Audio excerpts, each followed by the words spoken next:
বাইরে কিন্তু বেশ ঠান্ডা পড়ে গিয়েছে, আর এই ঠান্ডার মধ্যে গরম গরম পাকোড়া খেতে কার না ভালো লাগে বলুন তো। তো আজকে আমি সন্ধ্যার দিকে বানিয়েছিলাম একদম গরম গরম মুচমুচে পাকোড়া, যেটা খেতে ভীষণ ভীষণ মজার হয়। তো আমি আজকে হচ্ছে গরম পাকোড়া বানিয়েছিলাম, এটা হচ্ছে বাঁধাকপির পাকোড়া। তো আমি যেভাবে তৈরি করি সেটাই আপনাদের সঙ্গে শেয়ার করছি। তো প্রথমে আমি চাল আর ডাল ভিজিয়ে রেখেছিলাম, এটাকে আমি 2 ঘন্টার মতো ভিজিয়ে রেখেছি।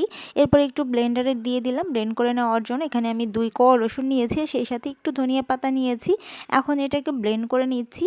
এই যে ব্লেন্ড করে নেওয়া শেষ আমার। আর এটা কিন্তু খেতে অনেক বেশি মজার হবে যদি আপনারা এভাবে করেন। একটু ধনিয়া পাতা দিলে অনেক সুন্দর ফ্লেভার আসে, খেতে খুবই ভালো হয়।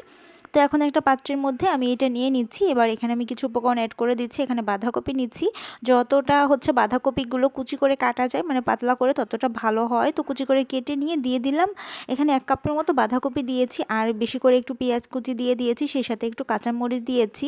বাচ্চারা খাবে সেজন্য আমি একটু মরিচের পরিমাণটা অল্প করে দিয়েছি, স্বাদ মতো লবণ আর একটু হলুদ দিয়ে দিলাম। এখন ভালো করে এটাকে মেখে নিচ্ছি। অনেকেই কিন্তু এই পকোড়াটা একটু বেসন দিয়ে বানিয়ে থাকেন, তবে আমার কাছে মনে হয় যে বেসনের থেকে যদি এভাবে ডালটা দেওয়া যায় তাহলে অনেকক্ষণ পর্যন্ত এটা ক্রিস্পি থাকে আর বেসনেরটা একটু নরম হয়ে যায়।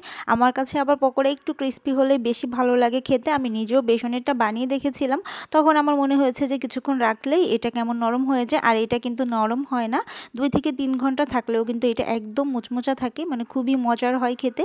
তো ভালো করে এটাকে একটু মেরিনেট করে নিচ্ছি। এটা কিন্তু মাখানোর সাথে সাথে বানিয়ে ফেলতে হবে, রেখে দেওয়া যাবে না, যেহেতু সবজি অ্যাড করা আছে। তাহলে কিন্তু এটা থেকে পানি ছেড়ে দিবে, পরে ভাজতে গিয়ে প্রবলেম হবে। এখানে কিন্তু আরও অনেক ধরনের সবজি অ্যাড করা যায়, আমি এখানে বিভিন্ন ধরনের সবজি দিয়ে থাকি, তবে আজকে শুধুমাত্র বাঁধাকপিই করব।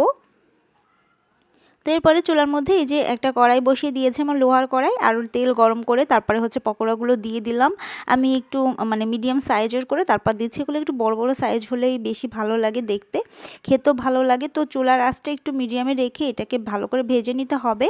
তো তাহলে কিন্তু এটা বেশি ক্রিস্পি হবে, আর দেখা যাবে ভিতরটা একটু নরম থেকে যাবে আর উপরটা বেশি পুড়ে পুড়ে যাবে। এজন্য একটু চুলার আঁচটা মিডিয়ামে রেখে করলে তাহলে একদম পারফেক্ট হবে। তো এভাবে হচ্ছে সবগুলো পকোড়া ভালো করে আমি ভেজে নিচ্ছি। এটা কিন্তু খেতে ভীষণ মজার হয়। শীতের সন্ধ্যায় গরম গরম এরকম খাবার থাকলে সবারই ভালো লাগে। আর এই ভাজা পোড়া টাইপের খাবার কিন্তু আমার মনে হয় যে সবাই পছন্দ করে, বাচ্চা থেকে বড় প্রত্যেকেই পছন্দ করে। বিশেষ করে শীতকালে চায়ের সাথে যদি এরকম একটা খাবার থাকে তাহলে কিন্তু বেশ ভালো লাগে।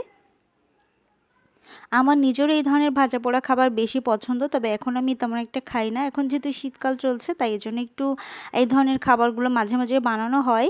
আর বাসায় বাচ্চারা সন্ধ্যা হলেই এটা সেটা খেতে চায়। আসলে প্রতিদিন তো আর চিকেন বানিয়ে দেওয়া যায় না, এজন্য আমি ভেজিটেবলগুলো এভাবে বানিয়ে দেই, তাহলে বাচ্চারা কিন্তু খুব মজা করে খায়, সেই সাথে ওদের পুষ্টিও হয়।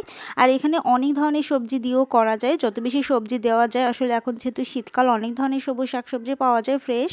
তো এখন কিন্তু খুবই ভালো একটা সময় বাচ্চাদেরকে সবজি খাওয়ানোর। এভাবে কিন্তু পকোড়া টাইপের বানিয়ে বা বিভিন্ন আইটেম করে বাচ্চাদেরকে খাইয়ে দেওয়া যায়। আমি কিন্তু সেটাই করি। তো এই যে এখন এক ব্যাচ আমি ভেজে তুলে নিয়েছি, তারপরে আমি আরেক ব্যাচও দিয়ে দিচ্ছি, তারপরে এটাকেও খুব ভালো করে ভেজে নিব। আর এইটা ভাজতে ভাজতে কিন্তু আমি হচ্ছে এখানে কিছু মানে সস রেডি করে নিচ্ছি। আমি এখানে একটা ধনিয়া পাতা সসও তৈরি করে নিয়েছিলাম, আর সেই সাথে নিয়েছি হচ্ছে টমেটো সস। তবে ধনিয়া পাতা সসটা থাকলে না আরও বেশি মজার হয় খেতে। ধনিয়া পাতা সসটা কিন্তু বাসায় তৈরি করা খুবই সহজ, আমি আমার আগের একটা ভিডিওতে দেখিয়েছিলাম। আর এর সাথে যদি একটু কাঁচা পেঁয়াজ আর মরিচ থাকে তাহলে কিন্তু আরও অনেক বেশি ভালো হয় খেতে। আমার কাছে তো এভাবেই খেতে ভালো লাগে। আপনাদের কাছে কেমন লাগে অবশ্যই কমেন্টে জানাবেন। আর আপনারা এই পকোড়াটা কীভাবে তৈরি করে থাকেন সেটাও কিন্তু কমেন্টসে আমাকে জানাতে পারেন। তো সবগুলো পকোড়া আমার ভাজা শেষ। এই যে এখন আমি তুলে নিচ্ছি, একটু ডেকোরেশন করে নিচ্ছি। যে কোনো খাবার আসলে একটু সাজিয়ে গুছিয়ে রাখলে আমার কাছে ভালো লাগে দেখতে। তো যেহেতু নিজেরাই খাবো তারপরেও আমি একটু ডেকোরেশন করছি। পাশ থেকে তো আমার ছেলে মেয়ে সবাই বিরক্ত শুরু করেছে তাদের হাতে দেওয়ার জন্য। আর জানামণি আমাকে বলছে যেন আমি ওর হাতে একটু দেই, ও হচ্ছে খাবে এটা চাচ্ছিল। আমার কাছে তখন অনেক বেশি গরম ছিল, আর আমি ডেকোরেশন করছিলাম যে একটু ভিডিও নেওয়ার জন্য। তো আমি একটু সাজিয়ে গুছিয়ে, আমার কাছে ভালো লাগে যে কোনো খাবার। তো এই যে ভিতরে একটা সস দিয়ে দিয়েছি, আর খুব সুন্দর করে এগুলোকে ডেকোরেশন করে নিচ্ছিলাম। চারদিকে একটু পেঁয়াজ দিয়ে তারপর ভালো করে এটাকে সাজিয়ে নিলাম। আর আপনারাও চাইলে কিন্তু এভাবে গরম গরম পকোড়া বানাতে পারেন। যদি আপনারা এভাবে কখনো ট্রাই না করে থাকেন ডাল দিয়ে, তাহলে অবশ্যই একদিন ট্রাই করে দেখবেন আর আমাকে কমেন্টসে জানাবেন যে কেমন হয়েছিল। তো এটা খেতে কিন্তু অনেক অনেক বেশি মজার হয়, আর এটার একটা প্লাস পয়েন্ট যেটা অনেকক্ষণ পর্যন্ত ক্রিস্পি থাকে। আপনি অনেকক্ষণ এটাকে রেখে দিতে পারবেন, বেসনের থেকে কিন্তু এটা বেশি মজার হয় খেতে। আর ধনিয়া পাতা দেওয়ার জন্য খুবই সুন্দর একটা ফ্লেভার আসে। তো এই যে গরম গরম পকোড়া আমরা খেয়ে নিলাম। তো আজকের ভিডিওটা কেমন লাগলো অবশ্যই জানাবেন। সবাই ভালো থাকবেন।